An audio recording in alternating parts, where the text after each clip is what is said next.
Have you ever wondered how big percentage of relevant visitors to your website that could have been converted to a sales opportunity, they dropped off for reasons that had nothing to do with what you say on the website?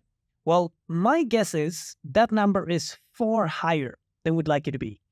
And today's topic, today's video is going to be all about the very, very exciting topic of loading speed. And look, I get it. It's not the most sexy topic on the planet. Knowing you and your crazy fetishes, you would rather probably go into a sauna and dance Macarena with a penguin than talk about loading speeds. But in all seriousness, this is one of the most important things for high-performing websites that can really change the game if we just get it right. So in today's video, we're going to cover 4 different topics. Number 1 is, what does the science actually say?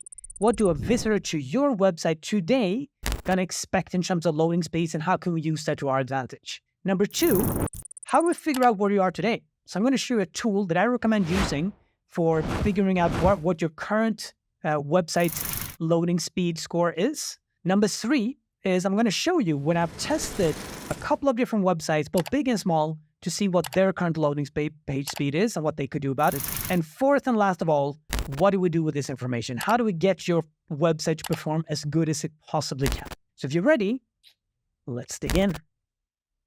All right, before we dig in, it's just really important to bear in mind that when we're talking about website loading speed, this can get super technical. And I'm not going to go there. This video is for beginner to intermediate level, so we're not going to go very, very technical. And I'm going to try to do this fun by getting you to guess a couple of websites as we go along here, what you think and what the reality actually says. So the first thing I did was I looked through a bunch of the actual science. What does the science and the stats actually indicate when it comes to website loading speed and expectations right now? I found a bunch of super irrelevant stuff that I don't think really matters that much. But let's look at just the 4 ones that I thought would be most relevant. First of all, I want to ask you the question.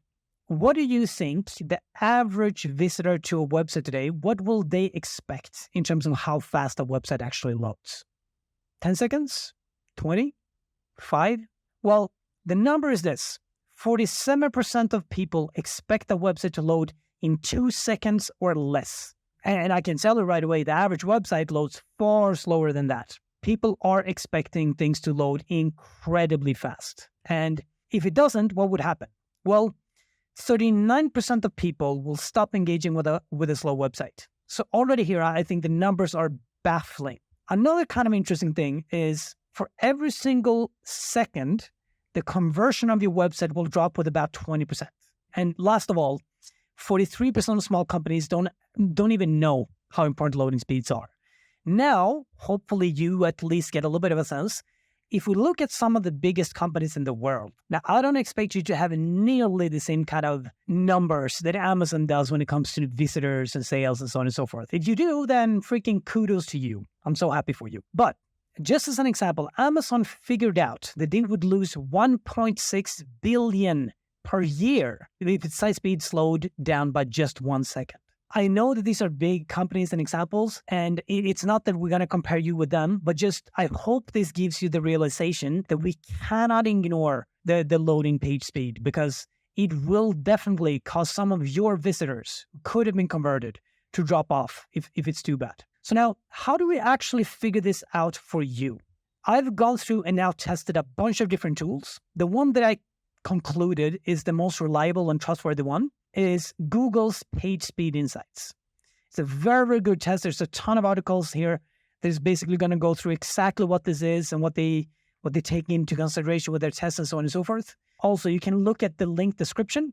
We're going to see a link to this site here on SEMrush. You basically get a score from 0 to 100, the score of your website. So let's actually take this test now and look at Amazon.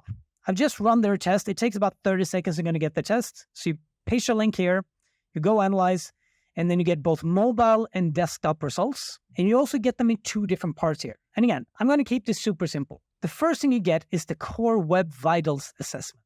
It basically just tells you, or did you pass or didn't you when it comes to the core vitals of the site performance. And you can click in here and read more what they take into consideration. They basically have 6 different things they analyze here. When you click on them, you're going to see what that actually is. In Amazon's case, fortunately, they passed the test. The most interesting part, what I tend to look at, is this part here, the diagnose of the performance issues. So here you now see you can click here and see how they actually calculate the results. But again, it's a score from 0 to 100. You want to be 90 to 100, then you have no issues whatsoever. 50 to 89, this is where you're going to start seeing a little bit of issues, but you can still get by.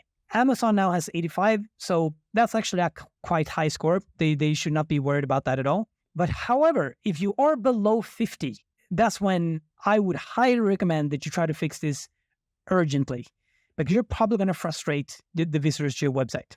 A few more things that is good to look at here is the speed index. That's basically how fast your website loads. And then you also get opportunities for how you can improve this. Now, in Amazon's case, we see here they can defer off-screen images. When you click onto these, you basically get the full breakdown, and they tell you how to fix this and so on and so forth. So this was Amazon's result. Now we're going to look at a couple of examples, and you're going to guess what is the actual result, okay? We're going to start off with this site here. This is a random website that I found online. It's called Evolution Exhibits. It's basically a company, helps design your booth, your stand, if you go to a trade show and stuff like that. So they built the website themselves. It's not a very complex, advanced website at all. Take a guess. What do you think they're going to get in terms of the score? Okay? So for mobile, gets a performance score of 25, which is very, very low. The reason why, when we go down here, eliminate rendering blocking resources. So this basically has to do with the code. Serve images in next gen formats. So they basically, by changing the format of the images, they load faster. So Evolution Exhibits should definitely try to improve their website based on the score we've run here. Next up, we're going to take a website that is far more graphically demanding. This is EliteHomeLondon.com. It's a furniture remodeling company. And they obviously want to showcase with a lot of big, beautiful, high-quality photos that normally takes a long time to load. So you see, as we go through the website, this is actually a website that we have built.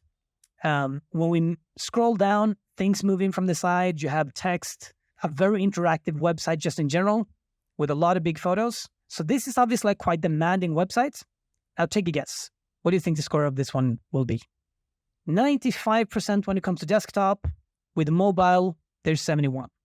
So this is a very, very high-performing website. So as you see here, even though you have a website with a lot of demanding content, you can still get to the 95% score rate. It's just about building it the right way. Hopefully that makes a lot of sense. Now, let's focus on what we do from here. What I suggest you do is you go to PageSpeed Insights, you type in your URL, you do the analysis, and if you get a score that is below 60 here, I definitely recommend that you try to do something about this right away. So how do we actually fix this then? Well, you basically have three different options. The first option is you can do it yourself. There's pros and cons with this. The pros is that it's going to be very cheap because no one is going to charge you anything for fixing the performance. The problem is, like building IKEA furniture, being Swedish, I'm going to have to use this metaphor. It will take a lot more time, even though it's cheaper.